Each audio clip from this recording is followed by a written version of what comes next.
maybe give themselves a chance to get into the tournament. Today, we've got a great matchup. We've got 2OP versus Just Shoot 'em. Now, these are some top teams, Pepper. Oh, yeah, definitely. I mean, Just Shoot 'em around a lot last season in the championship tournament, showed their stuff. And the other side, 2OP, a lot of players who have been around for a long time but formed their team this season and have been very impressive. Absolutely. Now, after this matchup, both teams have a lot of points, looking to either keep their spot or stay in that cutoff for the, or get into that cutoff for the finals. But after that, we have Love Bites versus SPQR. Love Bites sitting around 9 points in the league. SPQR, though, has 3 points after an impressive showing their first week in the league. They just started last week, already at 3 points. And, looking to maybe make it even more, maybe ruin Love Bites' chances at the final, make a name for themselves in these last 2 weeks to really pick off some talent in the offseason. Yeah, I mean, it's with these newer teams that are joining late, it's either they're going to have a really strong showing or they're just preparing for Season 2. I know yesterday when I saw Origami over on the YouTube channel, in an interview with them, because they swept their second set, they talked about how they weren't really expecting to get into the championship this time, but we're just going to work hard this entire season and come back strong for Season 3.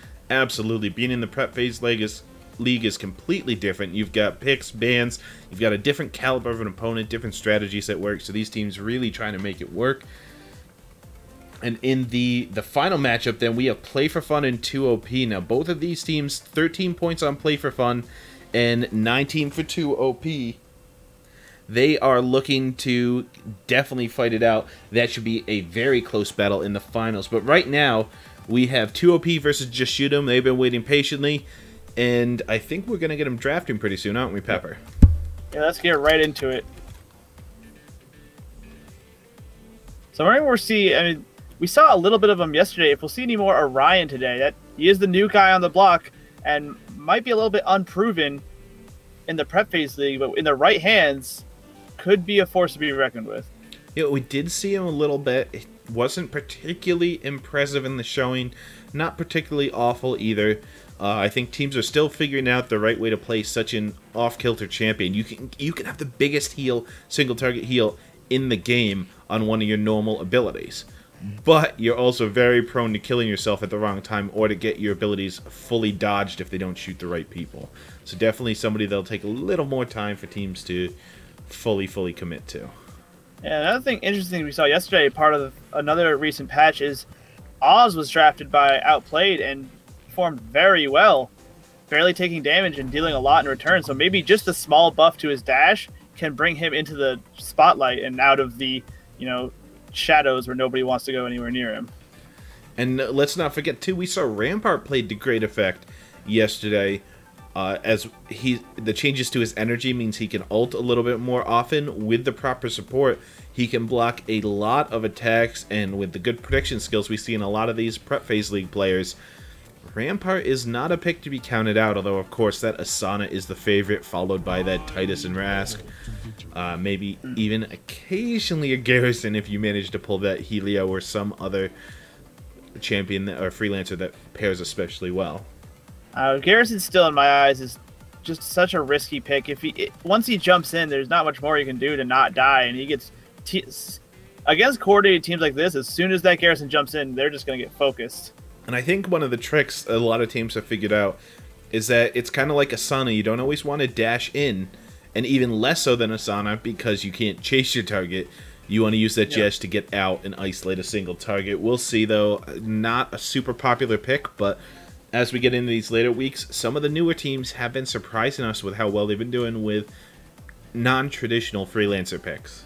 Some of the more experienced teams might be looking to throw their opponents, off their game and bring out something they might not be expecting. You might not expect a team like Just Shoot 'em or 2OP to bring in a character like Garrison, but we didn't expect Outplayed to bring in Quark, and that worked out very well for them. Or Oz, sorry. Yeah. Oz's changes, again, if people don't know, if you're not up to date on the latest changes, the patch notes are on Reddit. They're all over the place.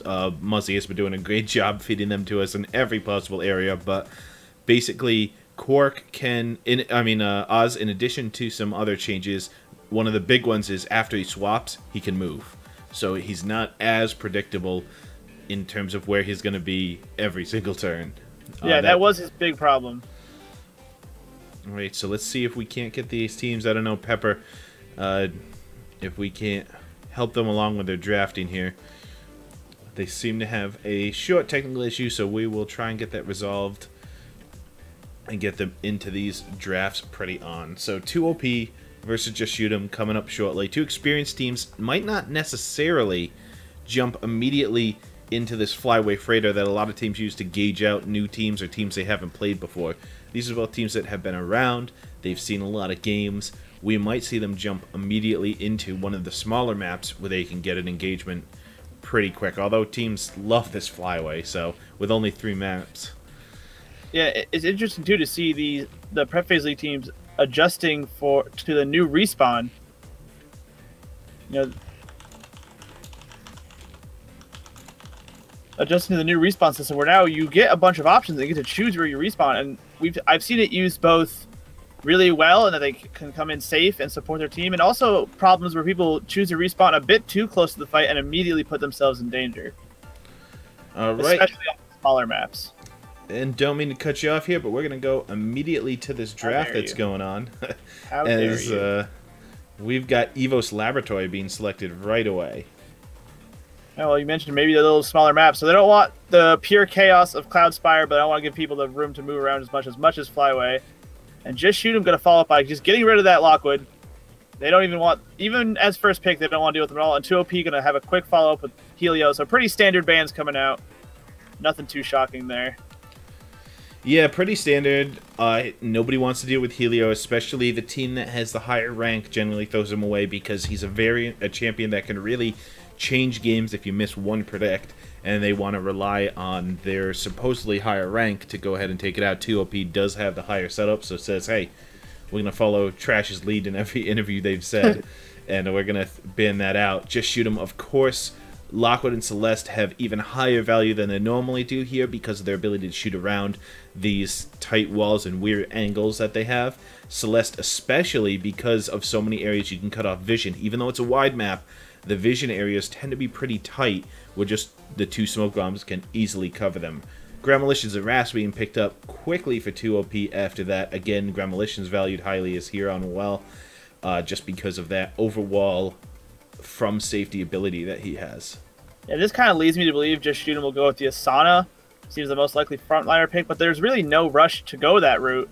You know, it might be better to secure your second firepower or your support, since chances are 2OP isn't going to run double frontliner. I mean, doesn't mean it couldn't happen because we've seen weirder things, but you can be more sure about it. A support would be a really good pick here. You have to deal with the fact that right now 2OP has gone with a high movement composition. They've gone with somebody that can... They've got Rask with his throws. They've got Gremolitions with his knockbacks. That's something you're going to have to deal with, either with your Catalysts, your mods, or the freelancers you pick, because you don't want to be caught out of position.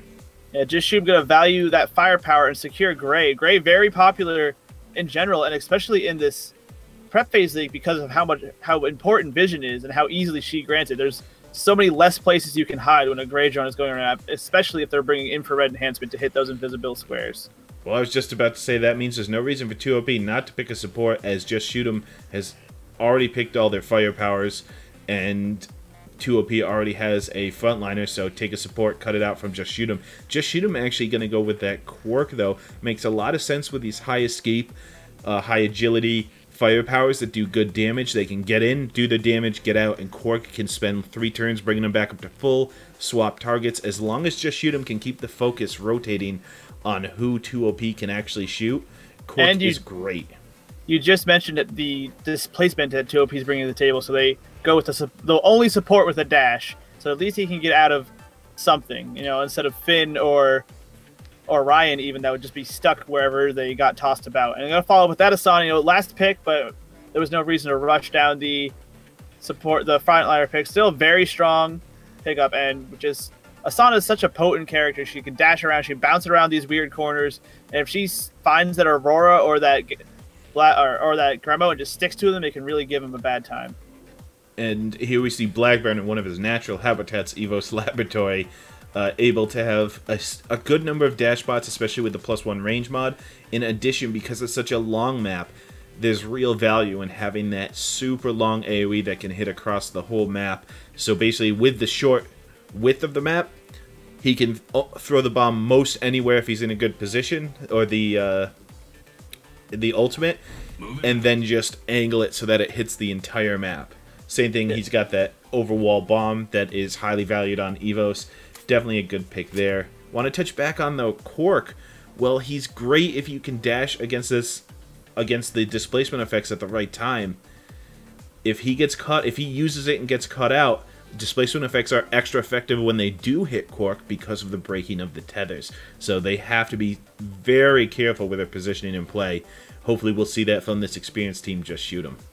Yeah, you gotta be careful if the Quark is tethered to one of these fire powers. You don't want to be too close for Gremlins to just split them apart, break that tether, and force Quark to spend another turn reattaching to someone when he could radiate instead.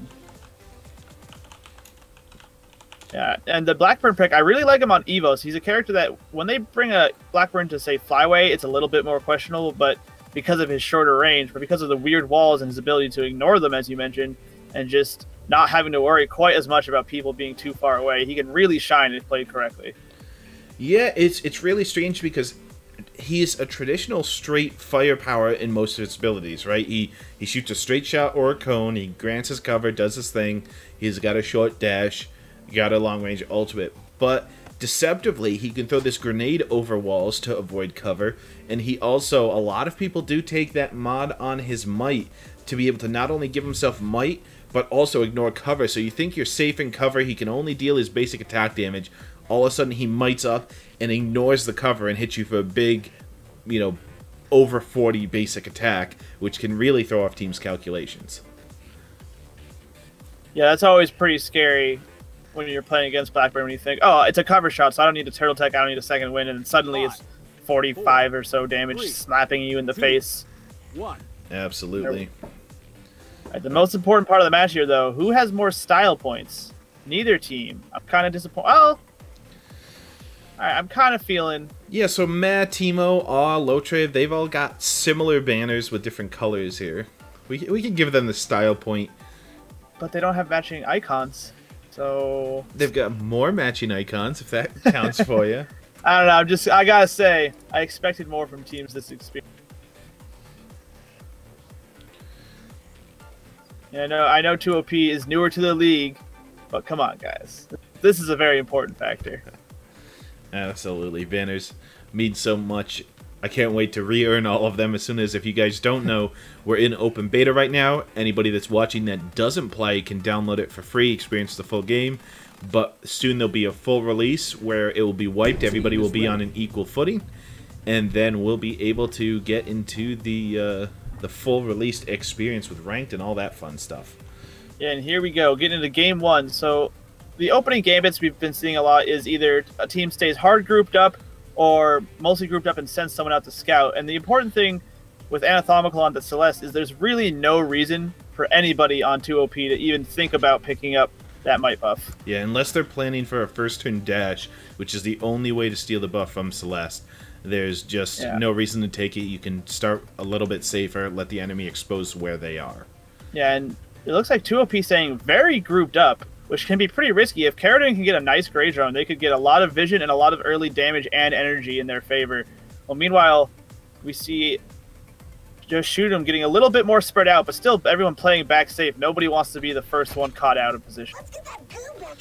Yeah, they want to get all these prep abilities out. There's a lot of abilities these teams can use that still have effect when they're not engaged. You can get that Grey Drone started, you can get some mines, Teemo can build energy, Quark can start his tether, Anatomical can smoke bomb. There's a lot of utility in this first turn spent. And it looks like Haxon are actually getting the new clash system where if two freelancers go to the same spot, they get pushed off into the spot they came from. Yeah, and surprisingly enough, Anatomical values that vision denial over picking up that might buff, so now 2OP does have a chance to pick it up. And yeah, neither Hacksaw or All can see each other because of that smoke bomb, which doesn't really register in Spectator, but they know they're near each other because of that clash. I held this in reserve. Yeah, and actually, I believe Hacksaw can see Awe because it is Anatomical smoke bomb. Oh, yeah, that's true. That is out there.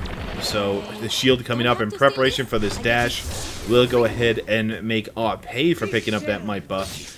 as Hacksaw throws the root, does hit Lotrib. That'll put them in the corner. Hopefully their team realizes this and moves away so Lotrib can't make any good hits next turn. Anatomical trying to steal the buff, gets a double hit on Awe as Matt and Teemo's OP pound away on Hacksaw, but that, again, that well-timed Retribution Shield doing a lot of return damage, combined with Keratin's 3-person drone.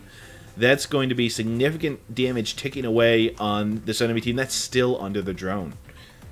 And I see Hacksaw gets a good look at the backline here to have an opportunity to start harassing the Aurora, harassing the Blackburn, and try and get those dashes and Catalyst Force out early. But meanwhile, Awe is right up in the enemy team's face, but that's exactly where Rask wants to be. He wants to start taking that damage and build that energy as quickly as possible while getting hit. Just has to be careful he doesn't take too much as this team prepares. Looks like Anatomical has a trap ready. Will they stay under this trap? Keratin's going to throw out some weakens since there are non-cover shots coming in on him this turn. Hacksaw dashing to Meh, going to get some damage and end up in a very safe spot. Probably won't take any damage himself this turn. Lotrib's going to surround Keratin with mines, and Meh pounding away at Keratin. Combined with Awe puts Gray at a really low position. Rio, again, a 3-person hit will be major energy game. Anatomical and C4 Saber King pounding away at Awe. Keratin joins them, and Awe's under half health already. May need to consider a little less aggressive policy coming up. Well, under half health already, but still sitting on Rast self-heal. Not quite in lethal danger yet, but Keratin cut down to 52 really quickly. They might be the ones to consider leaving it at this point. Matt, surprisingly aggressive movement coming up from the Blackburn. He's not someone you really want to get caught out. His dash is not particularly long ranged and has a long cooldown, so if they can force that out, he can get lots of punishment for it. Meanwhile, I'm surprised Hacksaw completely disengaged from Teemo and Lotra and just kind of let them go off to the side. Well, I'm surprised Anatomical moved up, broke the Quark tether here, and is out in the middle, but they wanted to get some good damage positions as dashes come out from both Anatomical and Keratin. Anatomical getting a nice double hit. Keratin, of course, dodging away. Teemo tries to predict, doesn't get the right spot. Saber King pounding away at Awe as Hacksaw returns the favor on Meh. There's a shot on Teemo for not a ton of damage. Lotre does get the shot on Keratin, bringing them even lower. This escape not going to really protect them much. Both of Saber King's tethers being broken now. Meh intentionally, and he just didn't really feel like chasing the Rask around. Probably a smarter move in the long run. Now we see Keratin using that extra range agile escape, was able to avoid that ion cloud, but now is revealed, and they have a much better idea of where she is. Definitely a target with that dash down, trying to either force out the Catalyst or get an early kill. Well, Meh is going to hopefully try and secure that health buff for himself. Teemo's OP lining up shots, getting a double hit on Hacksaw and Awe, healing 1, damaging the other. Anatomical throwing out more smoke for vision control, though with how spread out the enemy team is, they should have good vision. The trap finally hits, and it hits Awe. Awe has healing going on, but will it be enough since Hacksaw is continuing to pound damage in? Meh finds a nice double grenade for big damage on Saber King and Anatomical. Lotre, of course, with vision on Keratin, knows where they are, but the Turtle Tech does keep a lot of damage off of them this turn as Keratin tries to go around back, avoiding the ion field. Yeah, that health buff must have looked pretty tasty, but knows not to risk the ion cloud damage. Well, Matt actually didn't move at all towards the health buff, letting Saber King pick it up and putting himself in a smoke bomb. I mean, he can still see because of his team, but Anatomical sitting on a nice early turn 7 Celestial, ready to throw out a lot of damage, and by using it early, she almost guarantees at least one other in this match. Healing going in on Matt as Lotre dashes out and Hacksaw dashes in. Lotre stealing the health buff from Keratin.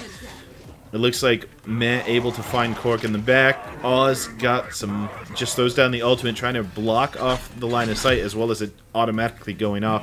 Anatomical taking a hit on Teemo is OP. Using that ultimate. Lotre with the Splore after the dash, it not only steals the health buff, but gets the first kill of the game. It's plus 2 OP ahead. 1-0. Keratin definitely got a little bit caught out there. I think caught more early aggression than they expected. Forced a Catalyst, but now has all those cooldowns reset. Meanwhile, the rest of Just Shoot 'em is sort of on their back footing. You know, they're already pretty low on health. Everyone's getting pretty damaged. This has been one hell of a slugfest. Yeah, definitely a lot of damage coming in early on. Already a kill, a lot of low health. We saw even Cork got hit when he couldn't see him by Matt because Matt saw that the buff was gone and just aimed at the buff, managed to get a hit on Cork. Teamo's OP is going to throw Might on Matt as the Catalyst comes out from, I believe, Hacksaw. That's going to prevent the damage from Lotre from hitting them. Oh. Matt's going to throw the ult and catches the Hacksaw as it wasn't going to hit anybody else. Manages to barely hit Hacksaw with cover damage. That will reveal them, and will be able to chase because of that. Hacksaw, however, does have the Son ult, likely has the infinite range mod, so could just, yeah, definitely if they're reaching it from here. So they could just slide across the map to Anatomical and Saber King disengage, but then that's forcing them to use that ult in a purely selfish defensive fashion. So it's still a nice thing to, a little small victory for 2OP to force that out of Asana. Saber King is going to start healing up as Hacksaw does indeed throw the ultimate to get way out of the way. They're going to be on the complete other side of the map. Anatomical getting back near full again. Lotrave going to have something to say about that. Does indeed mines both cover positions, gets the hit on Anatomical, although Anatomical returns with smoke bombs and some nice vision control. The second hit of Mass Ultimate won't find anybody since Hacksaw dashed out. Although they're breaking tether again, Anatomical rushing in, Saber King rushing out will be able to heal Hacksaw up soon. It might have been they realized they weren't going to bother. They were going to switch to Hacksaw anyway, so might as well rush in. Should be safely, you know, invisible to the enemy team. They might have a last known. We can't really check from our end. Manuel Carradine responds with that gray ultimate, and they are definitely out of sight from 2OP. So if they're not careful, they don't make themselves be aware of it. This could be a nice trap. Turtle Tech coming out from Lotrave as they're expecting some damage from Anatomical to come out, expecting them somewhere in this. Awe is just going to dash out of the center as Anatomical tries to get a hit on them, and Teemo splitting the difference will find Teemo. Lotrave thinks that, hey, Anatomical's probably in this first cloud. No dice. It is the second. Carradine throwing down the ultimate, the cage on Matt and Teemo. We'll see if they decided to take a move soon as the grenade from Matt and Teemo's OP throw in two different directions, getting good damage. Teemo and Matt did know that ultimate was coming, so wisely elected not to move. But now, straight shots from Carradine. Straight shots from Carradine, and Awe is, alright, that's the same team. Yeah, so straight shots from Carradine. We see Teemo's OP now sitting on ultimate, and it definitely looks like 2OP is still sort of in control of this match for the time being. They forced Hacksaw to ult out defensively, and now they've been away from the fight for a couple turns now. Turtletech coming down from Man, knows they are low, can get direct damage. I would be surprised not to see the ultimate coming out from Teemo as well. So many people they could hit. But the weaken comes out as well, so it might be good to save it. We'll see as Saber King, again, heals up Hacksaw in the background. There's the ultimate from Teemo, hitting many members of the opposing and allied team. Definitely changing the scene of the battle here. Lotrave is going to hit Anatomical and try and mine around the back to prevent Carradine from running away. Let me show you. A double hit from Anatomical. They're focusing the support together with the trap. Even with the ultimate healing, they bring him down low, and Carradine's drone gets the final hit despite the ultimate going off that turn. Just too much damage coming in. Great focus. Yeah, really nice amount of focus there. Carradine, though, respawned really recently, already down to 29 health and nowhere near their support. Seems that Saber King has been focused on trying to get Hacksaw ready to re-enter the fray. That time might be now. I mean, Matt also looking low, and Teemo or Lotra surprisingly just sitting in the center of the map of that Grandma wall, maybe trying to provide themselves some options, but could be in a bad spot here. Yeah, they've been doing a good job rotating people out, but just with so much damage going down, Cork can't heal it all back up as quickly as he would like. Carradine is going to use the Catalyst to flash out of this one. Anatomical will pick up some health, do a little bit of damage, as Lotrave again just elects from normal mines, doing good damage to Anatomical. Anatomical not running over those mines just yet. Saber King in a good position to use the ultimate to maybe heal back up the full team. Yeah, now we have Anatomical sitting on their second ult. It only took them 6 turns to get it back up to full again after using it. Now, this definitely would be a good spot for Saber King to ult. All of his team is grouped up. Everybody's hurt, and they're staring at a Gremlicious with full ultimate charge himself. Meanwhile, Meh forced himself out of the fight, and because he's so low and their support is dead, he's not going to be able to re-engage for at least another turn once we see Teemo's OP back on the field. Yeah, with no health buff over there, he's going to have to go find the support, regroup, and throw things over walls for a little while until they can manage to get him back up. But Saber King gets the whole team back up, a big 32 healing and some energizing going on for them. We'll see if they can make use of it here as Lotrib finds that it is the turn to use the ultimate. They're going to send out a ton of damage on the other side, bringing Kieran and Anatomical super low, dealing some damage to Saber King as well. Would have gotten a double kill if it wasn't for Saber King's ultimate going off that turn. Anatomical splitting the damage on the two sides of his ultimate will combine with Hacksaw to finish off Gremolitions. The double throw goes down, but it does look like actually Saber King had Unstoppable, so we'll go to a far position on, not able to hit anybody because of that. Yeah, and Anatomical tossed right onto that health pickup, so a little bit of help coming out. I personally think they would have been smarter to escape that turn and use the Gremolitions another turn later, since they're almost certainly going to die for it. Meanwhile, see, Teemo has found Meh, and they're going to start healing back up. Blackburn's got to re-enter this fight pretty soon. They need that damage to start getting more kills as the match gets closer and closer to ending. Teemo's healing Meh up, so Meh will rejoin pretty shortly. Saber King's going to try and keep Keratin alive, as Anatomical does have their dash and Catalyst still up, whereas Keratin only has their drone dash. They will take direct shots on Awe this turn, though, throwing things over walls, through walls, blocking off complete line of sight to this corner they're in. Unfortunately, Awe, sneaking down the side, does find them all.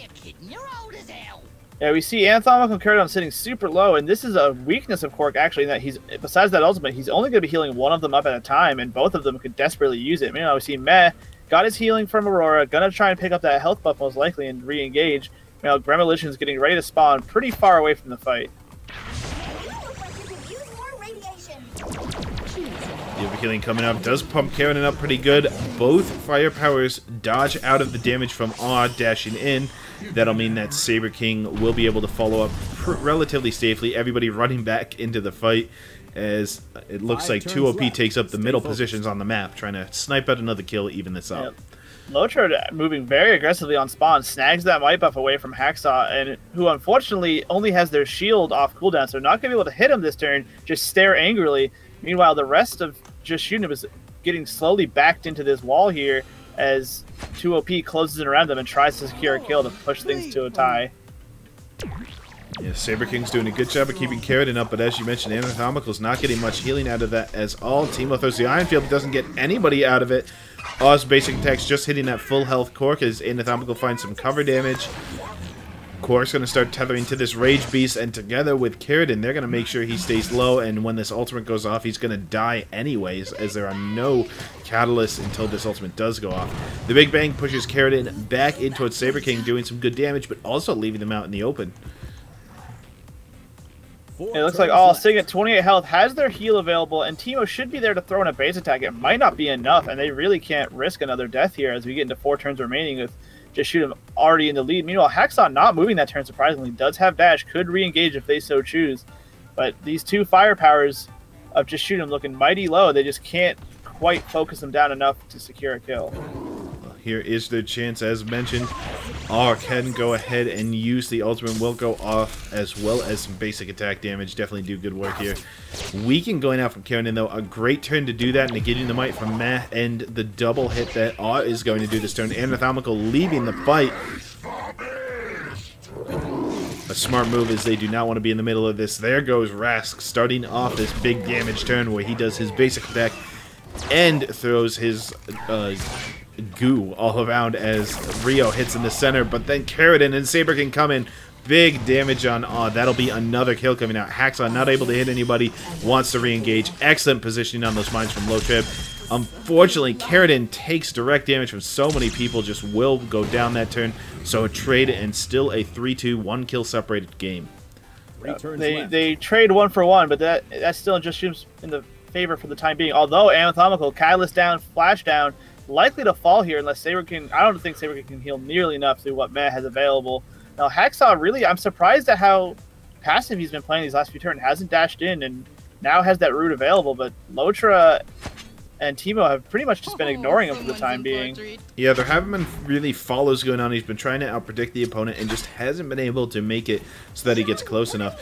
Dash from Mad means Anatomical might have a chance to live, but instead Saber King went for the damage, thinking the direct shot would kill Anatomical. A set of split decisions there that leads to Anatomical dying when they could have lived. Excellent prediction by 2OP on exactly what was going to happen. Yeah, finally pushing into overtime on turn 19. Both teams going to be racing for a kill now. Saber King still sitting on Catalyst and has dash available. Just picking up that health buff isn't really in too much danger at the time being. We're seeing these respawns come in real close to each other. Everyone wants to rush back into the fight. Hacksaw, now still sitting on dash, needs to pick a target and start harassing again. He's been really ineffectual for the time being, and it's just been taking chip damage. And Saber King and Hacksaw both dashing out. Saber King dashes offensively to Teemo. Will avoid some damage, although Teemo still gets the heal off. But Hacksaw way out of the fight.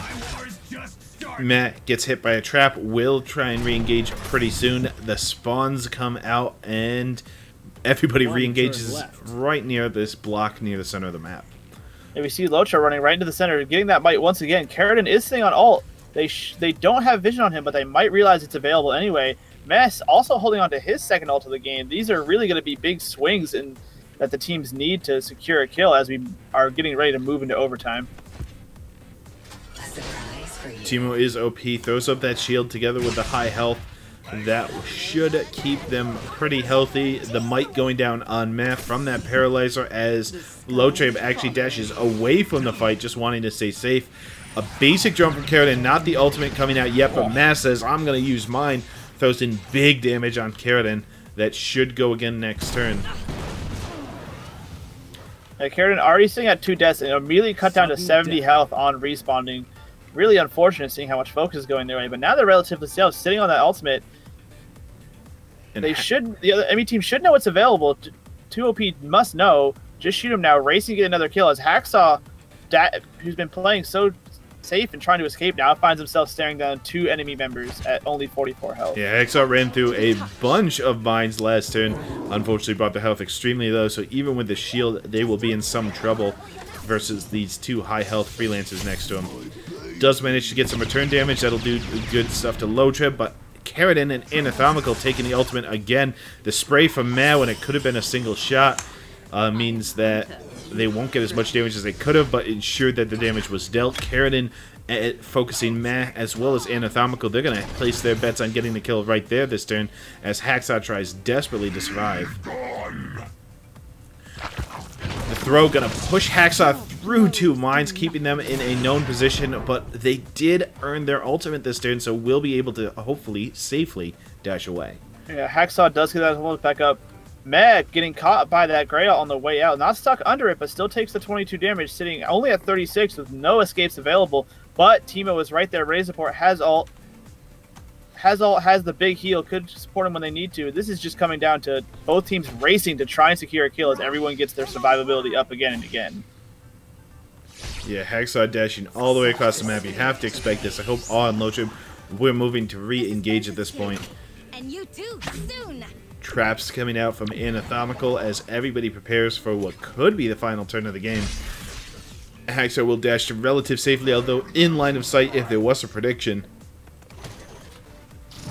Lotrab firing shots just to the center of the map, doing what they can. They will have ultimate next turn. So close on that grenade, but Mad not able to predict the exact spot that the dash happened to. Saber King will latch on to Mad. That's going to bode well for next turn, except I think he should move just outside of range so that tether will fall off. Lotrab with ultimate available. Hacksaw was actually just out of line of sight there where he landed from Mess, so they didn't know exactly where they ended up, besides just generally from the ult. Now we see Anatomical sitting on ult, Teemo sitting on ult, Lotra sitting on ult. A lot of potential for big swing, burst, and heal. Mez has to be the target right now for just shoot him. On the other side, 2OP's probably going to try and find this Hacksaw again. Saber King's going to make it difficult even if they do, using another ultimate that's going to heal up all of his team. Anatomical dashing over this Meh, saying, hey, you're our bet, we're going for you. They'll do good damage, bringing him down to just 12. Although Teemo is OP, healing them back up and dealing damage to Anatomical, changing the math in that one.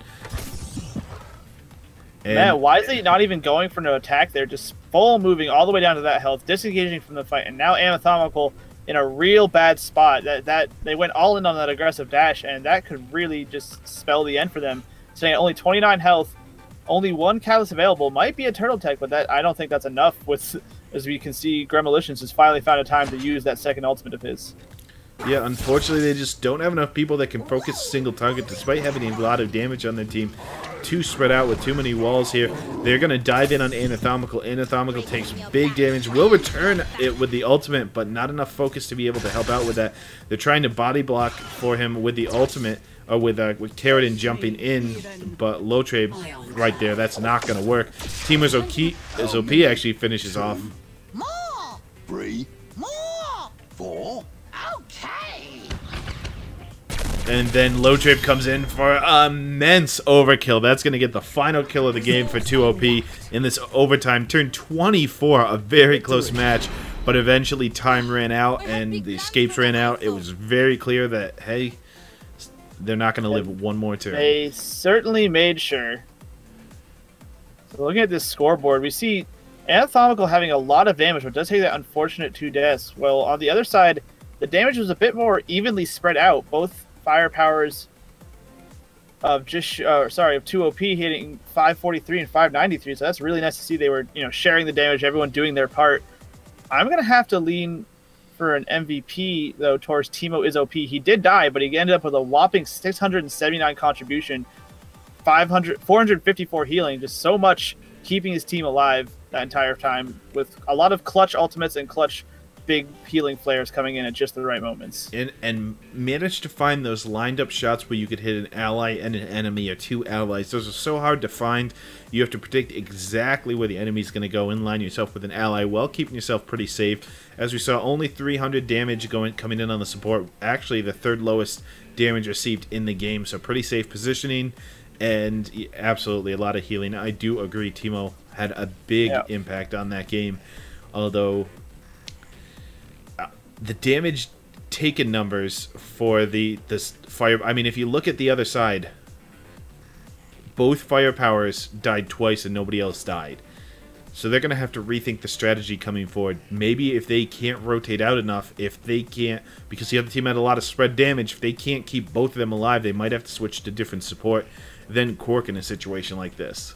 Yeah, an AoE healer like Finn, or even on taking that Aurora away if they can, might have been better handled. It definitely seemed like 2OP chose to just focus those firepowers as much as possible. Hacksaw took a surprisingly low amount of damage overall, seeing as they got the catalyst and dashes out and just decided, all right, let's just kill those 2 as much as possible since they're going to be the easy targets.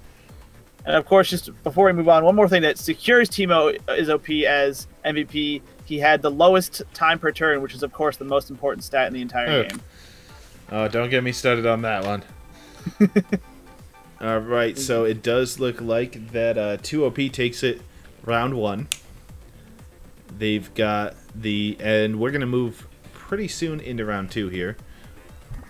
They took round 1, but it wasn't super decisive. It did come down to a very close overtime. I absolutely agree. 2OP taking round 1, and they were the favorites coming in terms of points, but JSE proving they can play with these top 4 teams. Of course, the top 4 teams being Trash Outplayed, 2OP, and Voltaic in terms of points right now, all of them with 75% win percentages or more. But JSE's not that much lower. They've got that, they're right in that middle tier. Even though they have less wins, they're right with all the 50% win percent teams. And they've proven right there that, hey, we were in the final tournament last year. We know how to play this game. We might have had some tough matchups in previous weeks, but we are no pushovers. They're definitely looking to come back and take this next game with a few simple adjustments. Yeah, I definitely think Quark had a lot of healing on their stat line, but that could also be attributed to a lot of Quark's healing is just not really important healing. It's that early game when they're just constantly doing 12 every turn just for energy. So I think a AoE healer besides just the ultimate would have really benefited them there. Someone like Finn or Aurora. It was a combination of factors, right? We had Hacksaw being out of the fight for several turns, allowed the enemy team to pound on these firepowers. Yeah. In addition to that, they had spread out damage in terms of the Gremolition. You had people who could just, damage multiple targets at once, which meant that Quark wasn't able to be as effective as possible. So at least a good pick, you have to consider the enemy team when you're picking that. And if the other team already has their support, if you're questionable about exactly if he's useful versus that team, leave it for later. Yeah, once the enemy team picks their support, there's no rush into getting yours, but they picked that Quark pretty late, so I think they were more worried about displacement problems that really didn't turn out to be as big of an issue as we might have expected. There wasn't a whole lot of big bangs and knockbacks coming out. Yeah, the displacement was really a non-issue that game. They were focusing more on damage. They went a lot of turns so they could separate the tether. So I do agree with that. All right, looks like the teams are ready. So we're gonna get them. We're ready. Let's get right into this. So this is gonna be Just Shoot 'em picking the map. So 2OP took the map, took the victory. So I'm wondering if Just Shoot 'em's gonna try and mix it up on them. You know, force them into something they might not want to play. Try for the unpredictable nature of Cloudspire, or try for the maneuverability and positioning options of Flyway. But either option. Yeah, and they actually picked Evos again, and not if they thought that it was based on the freelancers they chose, this would not be a surprise, because what this means is they said, okay, we're gonna go back to Evos, but now we're gonna say, hey, you guys get first ban and first pick, but we get the first double pick, which means we can secure really the top freelancers we want besides the top one. But if we wanted, you might be able to get a Gremlicians or a Celeste, but we're going to go ahead and steal 2 of what we want right away, get the better picks, even though we give up the first ban. Yeah, 2OP considering this first ban pretty heavily, but end up going with that Helio. Take that support off the table. Take that unpredictable nature out. So that means they definitely don't want Helio, seeing as their first pick, first ban, or first ban, first pick. Now we're looking at Just Shoot 'em's response. Who do they let slide through? Do they ban out the Gremlicians that did so much damage? Do they ban out the Blackburn, who was used so effectively? Or they go for a more traditional thing and just make sure Lockwood's not even on the table? They're actually going to ban out Celeste since they don't get first pick. They're going to say, if we can't have Celeste, then nobody gets Celeste on this one. Too strong with being able to pick up those power-ups and being able to throw those. I mean, you saw the damage Celeste did last game, right? It was completely off the charts. So they said, if we can't have her, none of that. The other team, though, Lockwood does slip through, so of course picked up early in 2OP, locking that down. We'll see if that comes back to haunt Just Shoot 'em.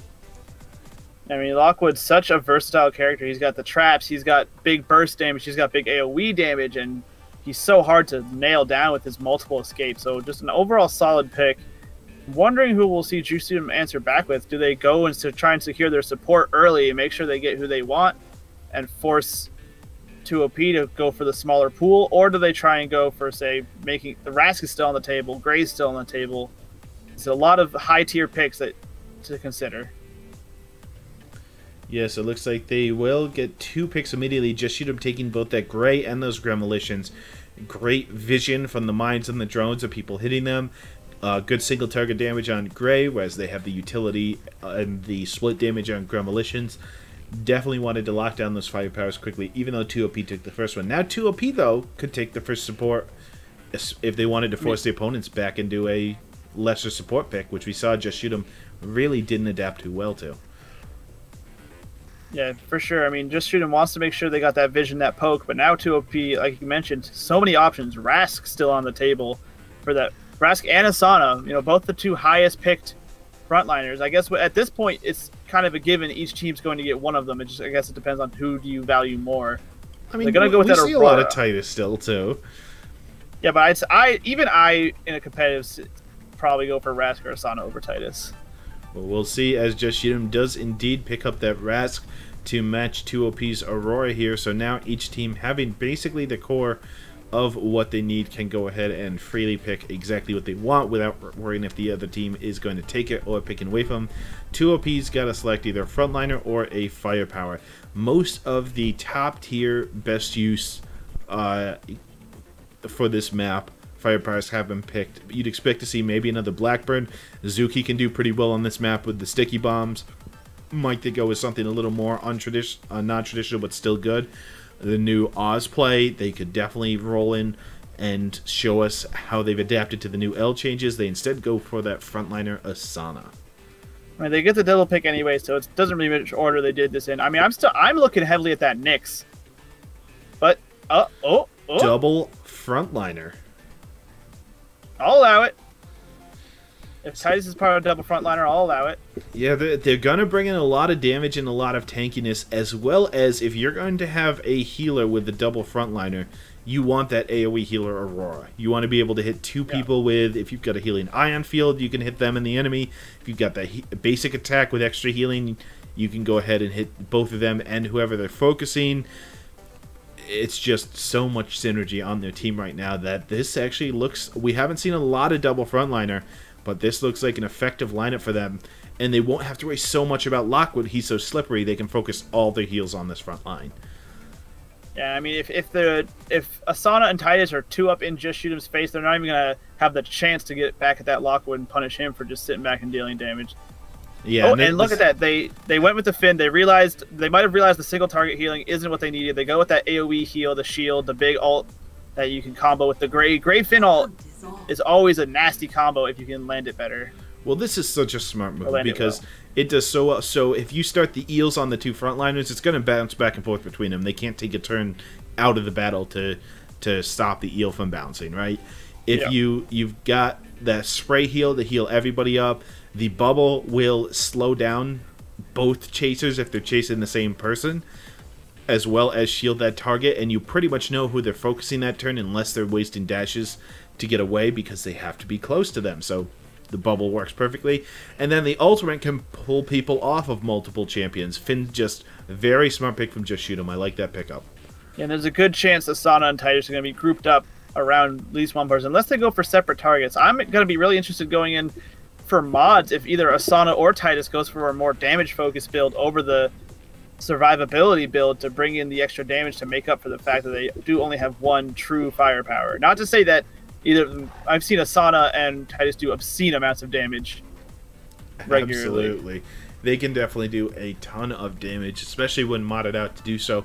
Although modding for survivability would not be bad, together with the healing coming from Aurora, that would make it very hard to go ahead and stop them. I'm worried about again, lots of movement effects in terms of every character, every freelancer on Just Shoot 'Em has either a root or a knockback on them, right? Either with the ultimate or with one of the basic abilities. So you've got to expect to see either some very smartly timed dashes, or maybe you bring out the adrenaline this match instead of the turtle tech on some of those frontliners, trust in that tankier build. And so you don't build damage, you build tankier, you get the adrenaline to make up for it, or you go aggressive, you take the turtle tech, and then you just hope to outplay these movement effects. That really weren't that big effect last time, but with frontliners, even more of an effect than the firepowers. Yeah. Oh. Looks like we're going to have to remake wrong map. Wouldn't be prep phase without the wrong map at least once. 4, 3, 2, 1. Alright, so I'm going to have to let it load, and then I'm going to have to get away. They even confirmed in chat, guys, if you want to figure out the rules to this too, we do have our drafting rules on the prep phase site. You can go check those out. They're under the header there for the competitive league events, where you can see all the pick ban structures. It is organized by home team and by away team. We go ahead and make sure that if a team gets first pick and ban, the other team gets the first double pick, which evens things out and really creates a strategical element to this. So go ahead and check those out if you aren't familiar with the rules, and just check out prepphase.com. It's awesome. It should be bookmarked on every Atlas Reactor player, really. No reason not to. I don't really think I have it bookmarked. I just go to it so much that I've hit P on my keyboard. It just autofills prepphase.com. Quite it's nice an achievement. It's nice to have that be the autofill for that letter. Anyway, looks like we do have their remake up and available. They've already set the map to Evos. Everybody in here selecting their characters. Alright, wait for me, because I unfortunately didn't hit exit before the game started, so I'm going to have to exit the game real quick. I just alt F forward. No sense in waiting around. So it's really interesting. We're going to have to see 2OP with that double frontliner build. Be really careful about staying too grouped up. You know, that Just Shoot 'Em brings Rask, who does consistent AoEs, Gremo, who's always going to be hitting multiple, hopefully always going to be hitting multiple people, and the Finn, who has that spray, and as well as Orion drones, or Gray drones, I don't know why I said Orion. If they get too grouped up, it's not only going to be a lot of damage coming their way, but a lot of energy for Just Shoot 'Em, who can build ults crazy fast if they're hitting Asana and Titus every single turn. Yeah, there's a lot of things that are going right for this double frontline team, but there's a lot of things that are going wrong for them too. I mean, we mentioned it that Just Shoot 'em happens to have, not knowing that 2OP was going for double frontliner, their draft just happens to be actually really good against a double frontline setup. While 2OP might have wanted to audible away from this, or maybe they audibled to it the last second, we don't know the thought process here. They did go ahead and pick the double frontliner into a team that is particularly well suited to deal with it.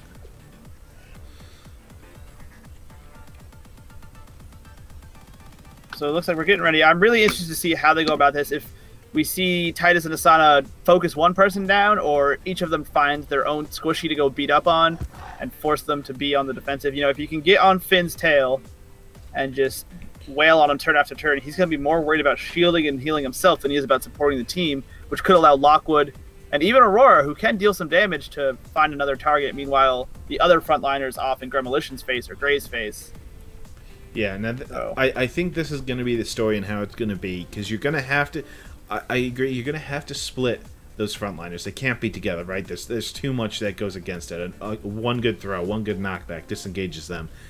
They're going to have to find separate targets and also find the right turn to switch targets with their dashes. So they have to get in without wasting their dashes here, because a big part of this game is going to be avoid damage by all of a sudden swapping and really applying pressure on one person, or both of them going to somebody unengaged, avoiding the knockbacks, the roots, the damage coming in from their old position, coming into the new spot. So we're going to look for both Asana and Titus to go ahead and follow a target, but switch at the appropriate time. They can't just blindly follow. Yeah. I'm also just noticing, running that Betamax title. That's what you get for completing Chapter 4 right now. So if you see that title and you want it and think it's cool, just rush down those contracts, get them done as quick as possible. Team is ready. As well as that penultimate title that we saw is available just for using 50 ultimates during the open beta. So go ahead and get some more games in if you don't have that just yet. We're going to only take like 25 games. Yeah, depending on how you use it, right? But, well, it doesn't say hit. Yeah, it just says use. It just says use. So don't worry. That is correct. So with this opening gambit here, I mean, with no Celeste, everyone's going to be playing either more aggressively or less so, because no one wants to get caught out going for that might. But it is much more up for grabs than it is with her in the game. And we're seeing both teams going really spread out, actually. No one really staying clumped up. Both teams realize how much AoE potential the other has. You see Titus and Asana going to the opposite sides. Both the frontliners are going to be going a pincer movement, perhaps, trying to be the first one to grant vision and pick a target to just go all in on. Well, this comes back to that point we talked about, right, where neither frontliner really wants to waste their dash. They want to use it to disengage and swap targets, so they're going to stay out of line of sight so they don't have to dash early and then run in all at once. As we see Lotre take one side, Aw take the other, just trying to get massive vision on exactly where everybody on the enemy team is. Saber King wisely staying super far back. Carradine gets some nice mind damage, more importantly, revealing where people are headed, so he knows that there's hate coming his way. Lotra is going to be in vision because he can see Hacksaw. So actually, no, Lotra is not in vision. So even though he's moved that far up, still completely hidden and has the opportunity to flank and find this backline. Likely to see some damage coming towards Ah and Med, though. Carradine, because of the mines, previously knows where everybody is, goes and gets a double hit on Matt, and although does not break the shield just yet, will root Hacksaw around the back, will not be able to move this turn, probably going to dash next turn. Matt just finding a cover shot on Carradine, who backs off. Saber King finally moving forward into the waiting arms of Lotre. Yeah. Lotre finds that might and finds himself a Finn, likely the target he wanted, so he can just focus him down and beat on this Finn and punish him for not having a built-in dash. Meanwhile, Carradine already getting not a whole lot of damage, but enough that he's got to be worried, and he's revealed and in line of sight. So this is when Odd needs to start diving in. It looks like they're going with the two frontliners focusing their own target. Healing coming out from Saber King just to keep the rest of the team up as well as themselves. Weaken coming out as well. Run. And knowing that the dash was likely coming in, Carradine actually comes out to the middle of the map. Will focus Mad. Lotre hits Saber King, but that's going to leave Aw out in the middle of nowhere. And Anatomical also focusing Mad. Together with the Sport, this is going to bring them so low. a triple attack onto the firepower with the frontliner way out of the way. This is just looking pretty solid start for Just Shoot 'Em. Yeah, Just Shoot 'Em doing a really nice focused attack right there. They realized that Ah was going to be dashing in and decided, let's dash in on of our own accord. Finds Met, burns him down to 18 health already, and like you said, off in the middle of nowhere, nothing off cooldown, going to have to just run back into the fight this turn. And surprisingly enough, Lotra disengaged from Finn, looking likely to re-engage on these two over at the other side. So Lotrib came back to help, just pushing Finn out of the fight. There's nothing Finn can do right now, especially since Lotrib dashes directly in on Keratin and Hacksaw, who had the dashes down. He'll be able to fight this. Anatomical coming in, getting a nice triple hit with Rio, predicting Lotrib's dash as well as damage on the other two. Keratin will throw down some mines in the back to give extra damage together with the throw. That's going to lock Teemo down in line of sight for the rest of them, but finally re-engaging in this, well, the first turn re-engaging in this battle. Matt still in some trouble. Yeah, I'm surprised Matt went with a Catalyst there when they still had their dash available, and then still took drone damage, sitting at 29, likely forced to dash out here, take a really early death. Saber King really wanted to pick up that health buff and is now nowhere near the fight, but for the time being, it doesn't look like Just Shoot 'Em really needs the help, as they are just having their way with the super clustered members of 2OP. I do like the way Lotrib scared Saber King into sitting in the corner and picking up that health and then dashed to the completely other side of the map, making it a 4-on-3 for right now. Mad dashing next to Keratin, knowing it's the safest spot from Demolitions, who does have their splort down. This Rio doing a lot of work. Anatomical almost ultimate already. Hacksaw getting a big double hit. Just taking a single target, but with Mike that will do good damage. Oh, Popping the dagger on Keratin is Teemo's OP. The support triggers that for the kill. They will get the knockback to once again keep Teemo on in the same place, but it is 2OP who comes up with the first kill of the match on that Gremolitions.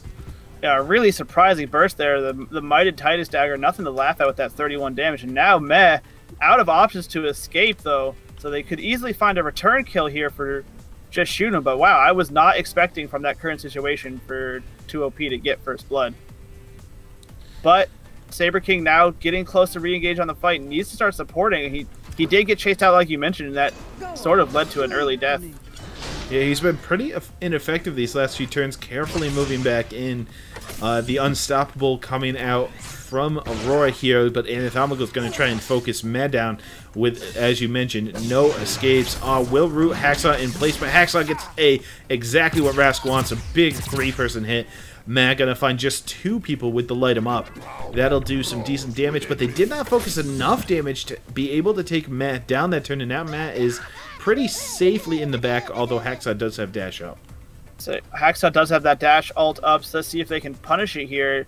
You know, it is Lockwood. Dashing at Lockwood's always a risk. We're going to see Gramo getting to respawn close to the fight, and Lotra has now found Anatomical as they were sort of racing towards that might buff. And that's not necessarily a fight wants, it's a mighted over trying to box a Mighted Gray.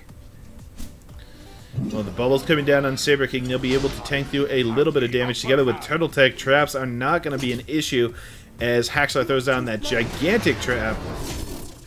It's going to not even break the shields. Actually dashing away. Teemo will put a little bit of healing on Matt. Should be enough to keep them alive. Anatomical in the middle of the map shoots Lotre. Lotre responds with a giant sword of his own, trading damage there. But Hacksaw gets a 3-person ultimate. With the bubble, gets 2 kills. They had brought them down to 1 health, but the bubble finishes them off. Such teamwork there, and not even breaking through Hacksaw's shield. Just Shoot 'Em quickly picks up 2 kills. Nothing like a good old-fashioned bubble kill. We now see Lotra sitting on ult. Turn 9. If he wants to go for 2 ults this game, he's going to want to use it soon. Now we have Keratin respawning with ult, ready to start punishing who is now completely isolated in the corner. Still only has a Catalyst available for survivability besides just being tankier than most. Alright, some healing coming out from Saber King on this one. Hacksaw together with his own healing will come right back up in health. Keratin taking direct shots on trying to predict the movement as Anatomical contributes with the drone, just doing what they can. Unlikely to hit again next turn. Lotre is going to take a little bit of damage on the support, but not much happening there. Hacksaw will throw and actually keep them through a mine and in the drone in the corner of the map. They'll have to try and focus him down before this ultimate does come up. Saber King actually didn't take any damage there because he'd used his heal that turn, so it was all negated. Sitting in this corner, 1 more turn on shield, 3 more turns on dash. They might need to start thinking about that Catalyst to see Aurora respawning really close to the fight, likely to try and rush in and support them. Lotra realizes Anatomical is going to want this heal, and moves back towards him to try and potentially steal it away. Turtle Tech coming out from R trying to survive this turn. Low Trape dashes directly through, stealing the healing from Anatomical. Will take some shots on Hacksaw. Carradine throwing down the mines, preventing any chase, as well as hindering the movement of Aurora when they do spawn. It is a lot of focus on R this turn. Everybody nearby taking those basic attacks, bringing them down to just 34. But the Gray ultimate will try and lock them in, and they move right through. Yeah, that's a quick death. I mean, that's that new spawn system. They knew exactly where it was spawning, and that's just so hilarious and mean to just drop a Grail on it. Immediately gonna punish them. Teemo rooted and takes damage the moment they spawn. Anatomical here, though, now in a bit of an unfortunate position, sitting next to a Titus with all and the firepower of the one firepower that they brought to the table. Healing coming down again from Saber King. And they're going to be able to get Hacksaw back up. Low Trape is healing and does have some damage prevention in terms of a shield, but Anatomical is just getting out. Does not want to be in that one. Teemo does manage to predict exactly where they were going to go and trigger that dagger. Not super hard with a big AoE over the Grey Drone, but still, with the extra range, had to make a guess. Got it right. Yeah, so far it doesn't. They're looking for more damage. This 2 frontliner build might not being, the damage numbers on their side are really low across the board, with actually Meh being the lowest. He needs to get back in this fight, start really hurting people. He got forced out early. Meanwhile, Hacksaw, so low before, doing that Rask thing, almost back to, firepower health. They're desperately going to try and keep Anatomical alive, throwing the bubble up, despite the fact they're going to get hit by an Ion. And a mighted Low Trape ultimate, even though the Weaken did come out as well, so they're just normal damage. Anatomical doing good work on Low Trape, going to bring them down to about a third health. Man will find the bounce shot on Carradine, not thinking they had to assist with Anatomical. Might have gotten that one wrong, as Anatomical lives with just 3 health, but Teemo's OP managed to shoot through Carradine and into Gray. Perfect calculation to get that kill. Carradine getting the knockback. Will throw Low Trape through 2 mines and into the drone. Although the drone goes away because Gray's dead. It takes 18... It took 20 damage from the drone, from the mines, but got a little bit healed up from that Ion Cloud, so not a whole lot overall. Now we see Saber King still sitting on that ultimate. It's turn 13, likely to not get a second one. Same thing for Teemo and Meh, but All has now re-entered the fight, has their ultimate available. Carradine looking dangerously low. With this double fire frontliner build, 2 OP needs to start finding more damage. So Oz going to dash directly on top of Teemo, even though they won't land there. They'll get the shields on Matt, as well as trying to get the damage on Carradine. Carradine dashes away, but it is through a trap. Carradine goes down instantly because of that dash. Saber King not going to find Low Trape because Low Trape dashed, and because they are a team, they did coordinate that so that Teemo's OP ultimate hits the entire team for a good amount of heals. Great trap there from Matt, using that Lockwood dash counter to his advantage, tying it up 3-3 turn 14. So many ultimates still sitting. Oh, not so many, but Saber King and Meh both sitting on big ultimates that could really swing a fight around. And we see Gray getting ready to respawn. Teemo not really in any danger, and Hacksaw has really just been disengaged from the battle for the time being, trying to heal himself up before he gets back into the fray. Healing and dashing coming out. Matt and Low Trape looking to be just fine this turn. The throw from Hacksaw hits Teemo, but not before this ultimate from C4 Saber King comes out. Movement effects all over the place. Unfortunately, we didn't get the extra long throw because Teemo did hit a wall. I always love to see those vectors add up in multiple pushes and pulls. Yeah. Lotra definitely not thinking about being in the fight right now. Wants to likely pick up that heal buff about to spawn. We see all forced down to the center of the map, but that's not really a bad place for Asana, as all things considered. Oh man, now sitting on ultimate. If he uses this though, his dash is down and his catalyst, so they could punish him in return. In the middle of the map, throws up that shield, so if they are focused, they'll do a lot. Ma will dash through, dealing damage to both Saber King and Hacksaw. Stand and face me. The taunted root coming out on that'll keep Anatomical in place for the time being, but Anatomical chooses instead to go on Teemo's OP together with Saber King. They are focusing down the support, seeing if they can't get the other kill and prevent healing from coming down. Brain juice happening. That'll bring Ma, or that was Hacksaw? I'm not exactly sure who used the brain juice, but Hacksaw with the dash and ultimate available this turn might be able to continue to focus Teemo. Teemo easily the focus right now. They're still sitting on Catalyst, but there's that support. Once they burn that, they're going to be pretty low. We see Lotra pick up that heal, likely looks to ready to re-engage. Anatomical, right in the enemy team, still has Catalyst available, but might not be worried about it right now since Teemo is likely going to be taking the brunt of the incoming damage. Well, Matt throws out his trap, assuming that Haxa is going to come to help Anatomical, but that's not the case. Did dash over to Teemo. Teemo wisely flashing out from what we assume to be a lot of damage this turn, as Anatomical even helps focus with the drone. Saber King just hits who they can on and Matt. The Hacksaw ultimate will not hit anybody, although it will reset all the cooldowns, getting them back up, more healing, more dashing. Kerrigan throws down the ultimate, will completely miss Teemo, but does get mighty damage on both Matt and Awe, increasing the matchups over there. Anatomical running to the center will make sure that Lockwood Trap gets at least some use out of it. Yeah, so now Hacksaw, with the cooldowns reset, still definitely has eyes on Teemo. That's got to be their target. With only 3 turns remaining, it's likely to come down to the next kill, could easily decide the match. We see Kerrigan and Saber staying really safe. Well, Anatomical in a surprisingly revealed position, you know, right out in the center of the map. Not exactly where you tend to throw a firepower. Looks like shielding coming on to Anatomical, as well as a little bit of Unstoppable, just because they're in the center of the map, and they will be the focus. Wisely predicted. Low Trip throws the dagger. Teemo's OP, throws down that Paralyzer against everybody in the middle of the map. Hacksaw will dash out. Awe will dash out. They're going to clear this middle.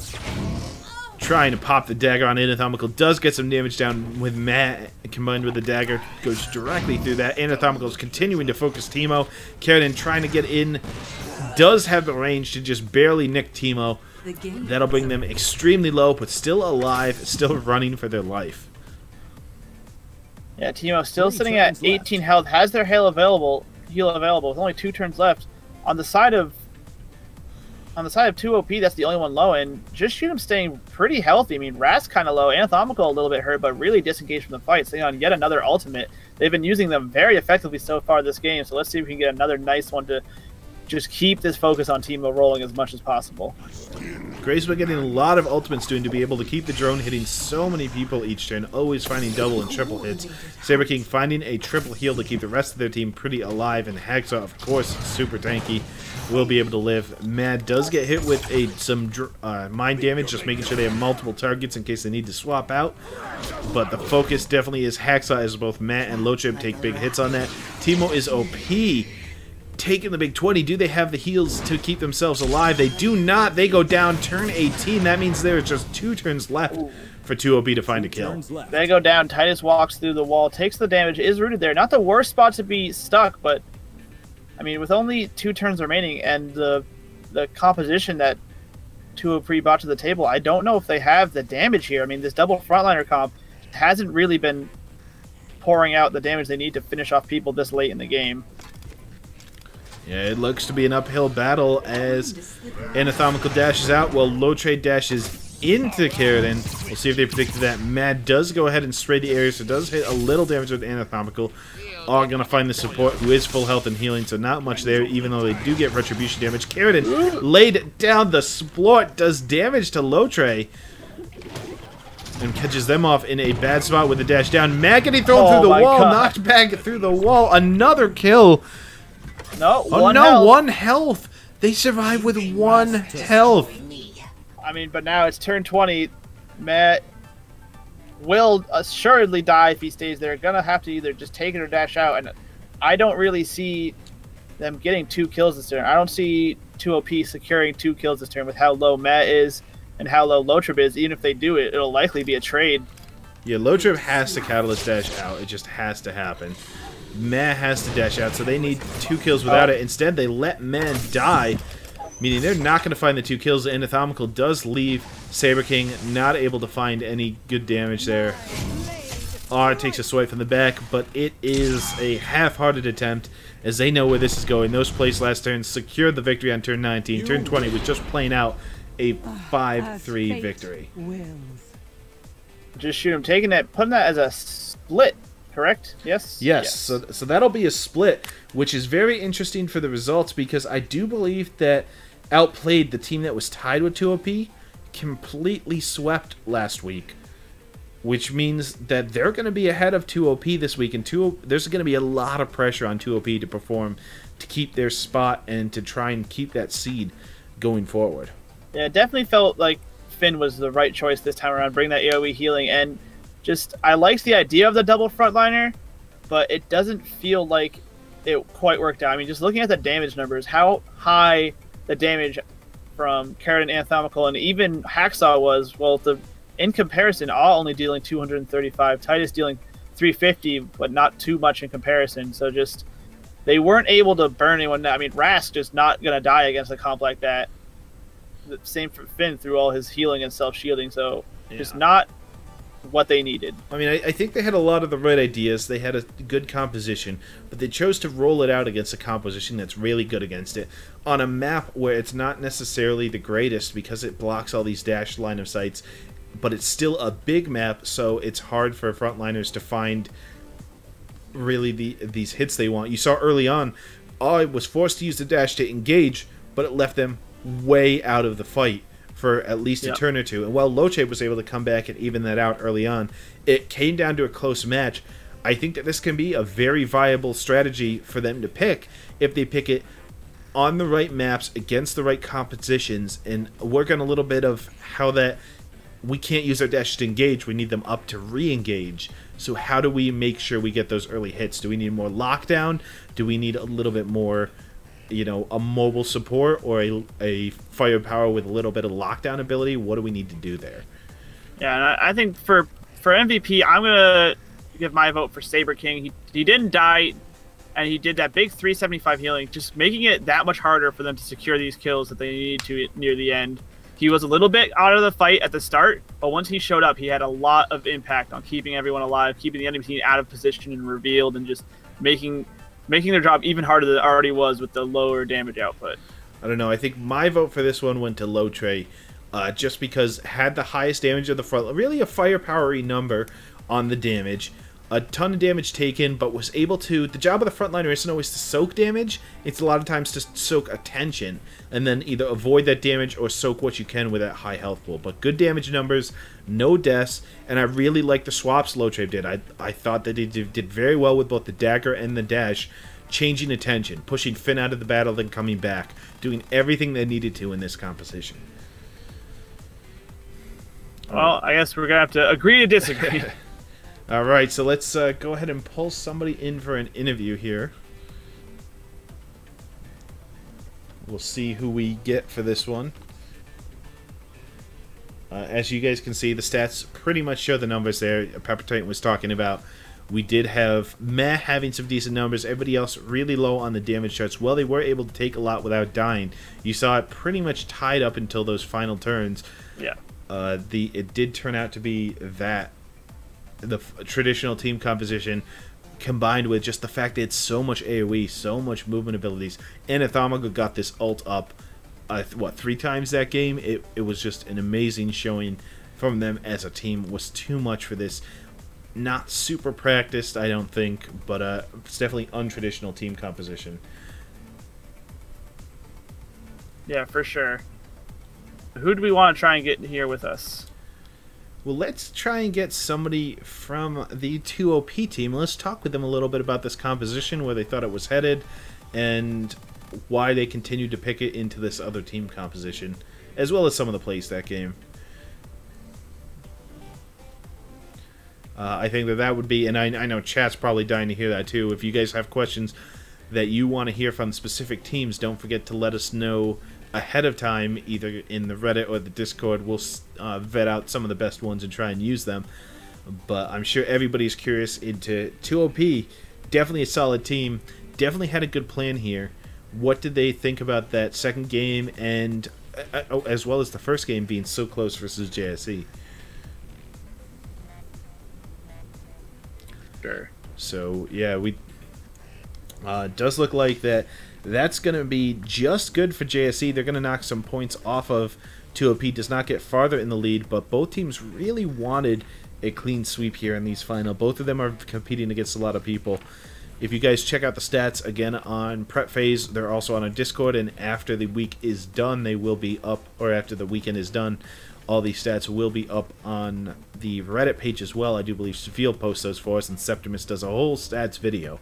Very interesting stuff. But it does seem that, while Trash has secured their spot in the final, And we'll see how they do today if they manage to secure a bye. Outplayed in 2OP, Voltaic all playing for the bye. Pretty assured spots in the final as long as they don't drop almost all their games. It is Play for Fun, Cookie Cutters, Love Bites, and JSE looking to get spots in the final. So these are the teams that really need clean sweeps to get in and really need to take games off of these higher teams to lower their points totals. With that performance, JSE might have sealed their fate into not making the tournament at this point. It's still mathematically possible, but tough to do. Yeah, so we're going to get Matt in here. Let's drag him on down. How's it going? Could be better. I mean, I'm a sure. split is no bad thing. At least it's more exciting for us. Yeah. So were you guys looking for the clean sweep, wanted the bye in the tournament? Because you guys are probably going to get into this final tournament, correct? Well, it's more likely that we'll get there. But still, we'd prefer to go from second seed. Absolutely. Definitely would prefer that. But hey, we have great faith in you for the rest of the weekend and next week coming up. So let's talk a little bit about two frontliners. Where did that idea come up? Is that something you guys practiced, or did that fall out of this draft? Well, our secondary firepower also likes to play tanks, so these strategies become viable for us. All right. Sometimes do that in PvPs. Gotcha. Now, we did mention as well that the other team seemed particularly well suited with their draft to deal with the double frontliner. They had a lot of displacement effects. They had some good AoE healings. The Bubble and Marask are both very strong versus multiple frontliner. Did you guys consider audibling away from that? Or was that definitely what you wanted to do? And do you have ways to deal with that in the future? Would you still pick that double frontliner into a similar enemy composition? Well, to be honest, we thought they would take Rampart as their frontliner, but once we saw Rask, people started to shout double tank. So we just go with it. Okay, well, you did pretty well. Both games were very close up until the end. Yeah, too close for comfort. Right, so that first game, how nervous were you guys? What happened when you got into turn 21, 22? This overtime's going on. How do you decide who to focus in that case, knowing that multiple people have catalysts coming up? Depends who's the easiest to focus. So and, just which Lancer most people from our team can hit simultaneously, or cover her escape routes. Gotcha. Anything from you over there, Piper? No, I think you covered pretty much everything. I'm just looking ahead at Play for Fun. Do you guys feel confident going up against that matchup in round 3 today? Well, I played a lot with some of these guys in solo queue, and I know they are solid players, so I'm kinda looking at how we lost a match now.